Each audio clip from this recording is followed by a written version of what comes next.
Okay, I'm going to draw a little analogy here. But have y'all seen the movie Apocalypse Now? Marlon Brando and Martin Sheen. Anyway, in that movie, Colonel Kurtz, played by Brando, was a crazy guy living in the jungle.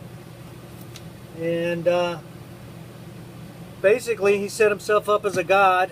And he did that by instilling fear within a group of people, creating a society.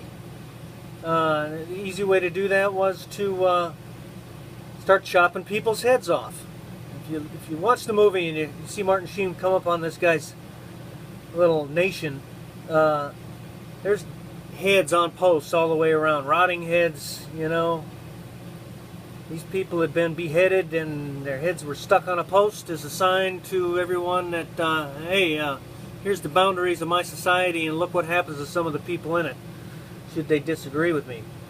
That kind of fear among quote-unquote civilized people is the kind of fear that you can gain total control of people, because the terror, people are terrorized by it. And most people just don't have the intestinal fortitude or strength of character to actually unemotionally do what's needed to be done to create the society that you want to create. So, I mean, most people just don't have, you know, like I said, the strength of character to say, here is the end result and here is how I get there, and oh, by the way, how I get there is by chopping people's heads off. So the end justifies the means, guilty or innocent. The end justifies the means. Even if I kill some innocent people, the rest of the people will fall in line.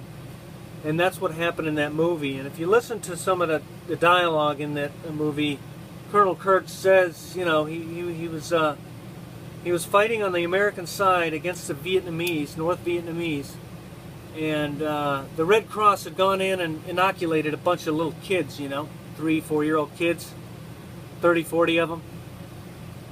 The minute that the Red Cross left that village, the VC came in there, gathered up all those kids and chopped all their arms off. They weren't going to take anything from our side, and they were going to make a statement that anybody who did take something from our side, it was going to be taken away from them. So yeah, they chopped their arms off one by one until they had a pile of little baby arms, and that taught everybody in that village a lesson. And that's why we couldn't beat the Vietnamese, because we just didn't have that kind of strength of character to do what needed to be done.